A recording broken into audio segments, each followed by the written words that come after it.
O castigo dos ímpios, episódio de número 1.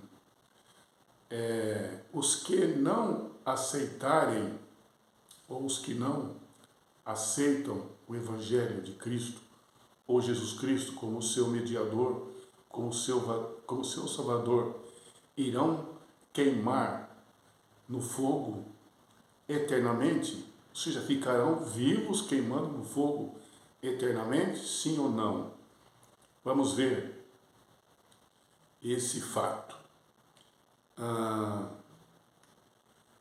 O profeta Malaquias, no capítulo 4, verso 1, diz o seguinte: eis que aquele dia vem ardendo como forno. Todos os soberbos e todos os que cometem impiedade, que é o mesmo que pecado, serão como palha, e o dia que está para vir os abrasará, diz o Senhor dos Exércitos, de sorte que não deixará nem raiz nem ramo, ou ramos. Essa é a expressão que o profeta Malaquias traz com respeito ao castigo dos ímpios. Aqui diz que serão destruídos no fogo e não vai sobrar exatamente nada. Existe entre a cristandade a teoria ou a doutrina de que os ímpios vão sofrer um castigo eterno, ou seja, irão permanecer vivos queimando eternamente. Esse estudo que estamos fazendo, enquanto possível, visa esclarecer a verdade dos fatos. E para isso, nós vamos usar alguns textos bíblicos, em primeiro lugar, alguns textos mais tradicionais de acordo com o grego em que foi escrito o Novo Testamento. Citar aí 4 textos, nessa versão. Depois eu vou dar aí o link, porque essa versão antiga é muito difícil encontrar. E eu tive que fazer uma busca na ferramenta do Google.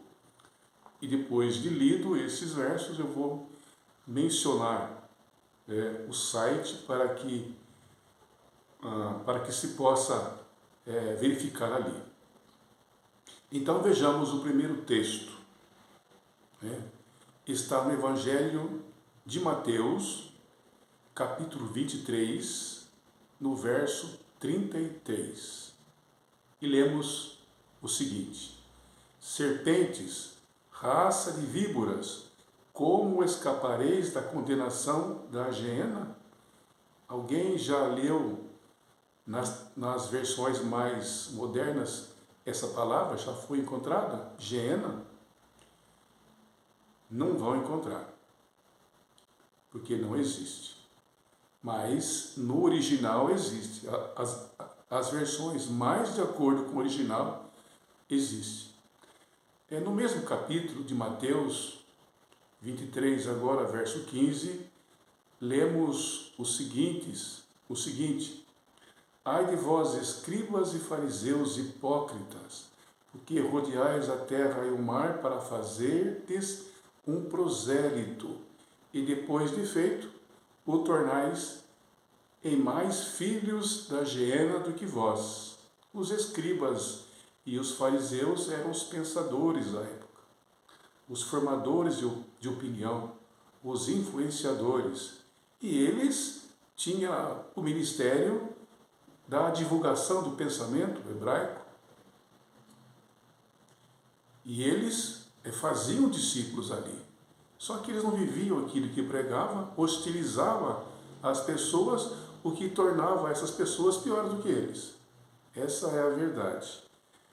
No mesmo capítulo, no mesmo Evangelho de Mateus, agora Mateus 18, verso 9, lemos o seguinte: olha, se o teu olho te serve de pedra de tropeço, arranca-o e lança-o de ti. Melhor é entrares na vida com um só dos teus olhos do que, tendo dois, seres lançados na geena. Aqui o Senhor Jesus Cristo fala, olha, é melhor vocês entrar na vida, entrar no reino de Deus, com um olho só do que ser lançado na geena. Então vamos ver aqui mais um texto. Para se ter uma ideia, depois vamos ler os mesmos textos em versões mais atualizadas, mais modernas. Diz o seguinte, olha, lá em Lucas capítulo 12, verso 5. Mas eu vos mostrarei a quem haveis de temer. Temei aquele que, depois de matar, tem poder de lançar-vos na geena. Sim, digo-vos, temei a este. Não vamos encontrar essa versão hoje, porque ela é muito antiga. Eu já procurei e não encontrei. E eu tive que fazer uma busca no Google. Então, poderá ser encontrada no site https://bibliaonline.com.br/tb/busca G igual geena com 2 N. Agora vamos ver em versões mais modernas, como a Almeida Revista Atualizada, Almeida Revista e Corrigida, Almeida Corrigida Fiel, Nova Versão Internacional, assim por diante. Tem várias versões aí, inclusive a Bíblia Viva, ou Bíblia Vida, não me lembro agora. Vamos ver agora. Vai aparecer aqui uma outra palavra que todos nós já estamos acostumados a ler nessas versões, nessas versões mais atuais. Então vamos aos fatos. Em Mateus 23, 33, lá nós lemos geena, naquela versão. Veja agora aqui, olha. Serpentes, raça de víboras, como escapareis da condenação do inferno? Geena, inferno. Notaram a diferença? Vamos ver aqui no mesmo Evangelho de Mateus 23, agora verso 15. Diz o seguinte: ai de vós, escribas e fariseus, hipócritas, porque rodeais a terra e o mar para fazer um prosélito, e depois de feito, o tornais filho do inferno 2 vezes mais do que vós. Os fariseus, eles eram influenciadores do pensamento, eram aqueles, os doutores da época, na verdade. E eles faziam discípulos, porque a palavra prosélito quer dizer discípulo. Fazia discípulo, andava, e eles ensinavam aquilo que eles não viviam. E depois oprimia as pessoas a fazerem aquilo que eles não viviam. E tornavam essas pessoas piores do que eles. É isso que significa. E agora, Lucas, no capítulo 12, verso 5, Lucas era um médico na sua época, Diz o seguinte, olha: e eu, porém, lhe mostrarei a quem deveis temer. Temei aquele que, depois de matar, tem poder para lançar no inferno. Sim, digo-vos, a esse deveis temer. Voltando atrás um pouquinho, o livro de Mateus 18, 9 fala assim, Cristo fala assim, que é melhor você entrar na vida com um olho só, do que tendo 2 ser lançado na geena. E lemos na versão atual, lançar no inferno. Aqui existem algumas coisas a serem explicadas. Há aqui algumas contradições. Primeiro, aqui Cristo se valeu de uma linguagem que os teólogos chamam de hipérbole. O que é uma hipérbole? Hipérbole é uma linguagem que exagera para mais ou para menos. Exemplo, se você vê ali uma pessoa de baixa estatura, fala assim, olha, essa pessoa é do tamanho de uma formiga. É uma linguagem figurativa. Ao passo que quando se vê uma pessoa alta, que sobressai dentre os demais, aí mais ou menos na altura de 1,90 m, ou como aí esses que jogam basquete, né, que tem aí 2 metros e pouco, fala assim, nossa, esse camarada é da altura de um prédio de 10 andares, está vendo? É uma linguagem exagerada. Por que eu digo isso? Na Nova Terra, o Novo Reino é um lugar de pessoas perfeitas, como eram os nossos pais. Deus os criou perfeitos. Não dá para imaginar uma pessoa vivendo no Novo Reino com um olho só, com uma perna só. Só por aqui já cai. É por terra essa tese. Não é? Isso não pode ser verdade.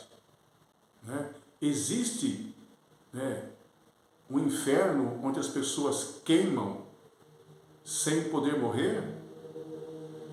Enquanto possível, tentaremos aqui com toda humildade, sem querer dividir opiniões e sem também querer ofender quem quer que seja, respeitamos as diferenças, mas temos que abordar o assunto porque é um assunto deveras importante e que pode implicar na nossa salvação ou perdição. Então, vamos aos fatos. Explicar o termo, o vocábulo Geena para entender o que é inferno. Entre aspas, né? Inferno entre aspas. Então aqui, Geena, Vale de Inom, ao sul de Jerusalém, poluído com toda a espécie de imundície, assim como também com carcaças de corpos de animais e corpos mortos de malfeitores para consumi-los, bem como evitar pestilência, que tão grande massa de putrefação poderia ocasionar. O fogo era mantido sempre aceso. Isso aqui é um estudo feito, né, por Greenfield, Greg Leshikon, artigo Geena. É um estudioso. Não sou eu que estou dizendo, é pessoas estudiosas para esclarecer, para elucidar os fatos. Note aqui uma outra citação, duas, né? Eu dividi, é do mesmo autor, mas eu dividi em duas partes. Vou aqui citar. Com o tempo, o Vale de Inom ganhou uma repercussão sinistra por causa das barbaridades que aconteciam naquele local. De acordo com o texto do Antigo Testamento, no Vale de Inom ficava o Tof, que significa lugar de chamas. Então, no Vale de Inom, ou dos filhos de Inom, né, ficava ali o Tof, que era um lugar de chamas. Ficava queimando ali, no sul de Jerusalém, do lado de fora da cidade. Então vejam, ali as pessoas ímpias acabaram praticando sacrifício humano. Geralmente os pais queimavam seus filhos em culto a divindades pagãs, como Moloque, inclusive reis maus, como Acaz e seu filho Manassés, praticaram essa abominação. Tudo começou com isso, no Vale dos Filhos de Inom, ao sul de Jerusalém, e começou-se a praticar o ritual, as divindades pagãs, aonde se exigia o sacrifício de humanos, a saber, crianças. E aquilo virou uma prática naqueles dias. E Cristo tomou aquilo como uma figura do castigo dos ímpios, uma figura, uma ilustração, né? Então veja a segunda citação desse mesmo autor aqui. Mais tarde, o Vale de Enom se tornou uma espécie de aterro sanitário em Jerusalém. Perceberam? Então aquele Vale de Enom, ao sul de Jerusalém, naquela região da Galileia, também sacrificavam seres humanos, crianças, ao deus Moloque e outros deuses. Ali também era jogado carcaças de animais, né? Então, no Vale de Enom era incinerado tudo o que era descartado em Jerusalém, principalmente carcaça de animais. Além disso, no Vale de Enom também eram queimados os corpos de criminosos mortos que não mereciam qualquer tipo de sepultamento digno. Sabe aquele criminoso, como se fosse um estrupador, no nosso contexto hoje, que cometeu crimes bárbaros, né? Esse tipo de pessoa naquela época, né, essa pessoa era morta e não era sepultada, porque não merecia, né, no pensamento do povo da época. Então essa pessoa era jogada ali naquele lixão da cidade, né, naquele aterro. Então o fogo no Vale de Enom era constante e inexpugnável. Isso, obviamente, explica a imagem pretendida por Geena no Novo Testamento. Então não existe, de acordo com essa primeira parte aqui do nosso estudo, haverá um segundo episódio e um terceiro para completar 4, que é a conclusão, né? Então, de acordo com os textos até agora examinados, não existe um inferno, porque essa palavra inferno ela foi introduzida para abrigar o pensamento daqueles que advogam a ideia de que os ímpios irão queimar eternamente. Não dá para imaginar um Deus santo, poderoso, amorável, ficar no seu trono de graça assistindo alguém queimando eternamente. Não dá. No próximo episódio, eu vou trazer aqui a citação de Mandela para explicar melhor aqui esse fato. Então, até o segundo episódio dessa série.